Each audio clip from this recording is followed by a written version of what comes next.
Hey there guys, I'm John Campia. Thank you for visiting my movie vlog. You know, someday they have got to do a biography on M. Night Shyamalan. This guy has had a roller coaster of a career. I mean, first of all, he puts out a couple of films and magazines are hailing him as the next Spielberg. Then he puts out a long succession of total crap, and it got so bad that in movie theaters, when trailers would play and his name would come up on a trailer, audiences would laugh out loud. But in the last couple of years, we've been experiencing a little bit of what I call the Shyamalan. He's been making a bit of a comeback. He's put out a couple of nice little films, starting with The Visit, which is a nice little horror kind of thriller. And then, of course, he had his most recent film, Split, which got everybody talking. Shortly after Split finished its theatrical run, the studios announced that they were making a sequel to Unbreakable/Split called Glass, of course, based on the name of the Samuel L. Jackson character from Unbreakable, Mr. Glass. We already know Bruce Willis is coming back. We already know Samuel L. Jackson is coming back. We already know James McAvoy is coming back. But today, M. Night took to his Twitter to let us know about the newest cast member in Glass.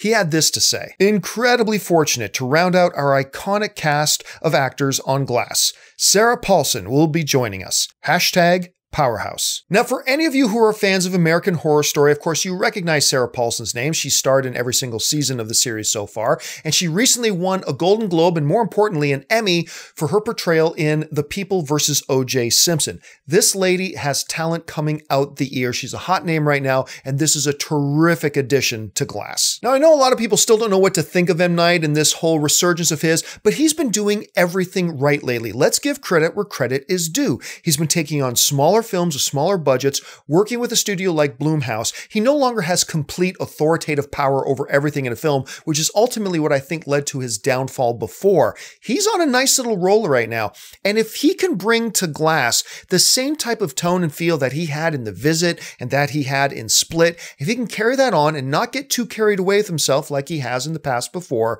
I think Glass could end up being really special, and this is a really good addition to the cast. But what I want to know right now is, what do you think of this? Do you like the addition to the cast? Do you like the idea of Glass at all altogether? Or have you gotten back on board with M. Night yet? Or do you still think he has a few things to prove? Jump down into the comments section and leave your thoughts. And while you're here, make sure you subscribe to my YouTube channel. Make sure you're following me on social media, on Facebook and on Twitter, simply @JohnCampia. That'll do it for me, guys. Thanks for joining me, and until next time, bye-bye.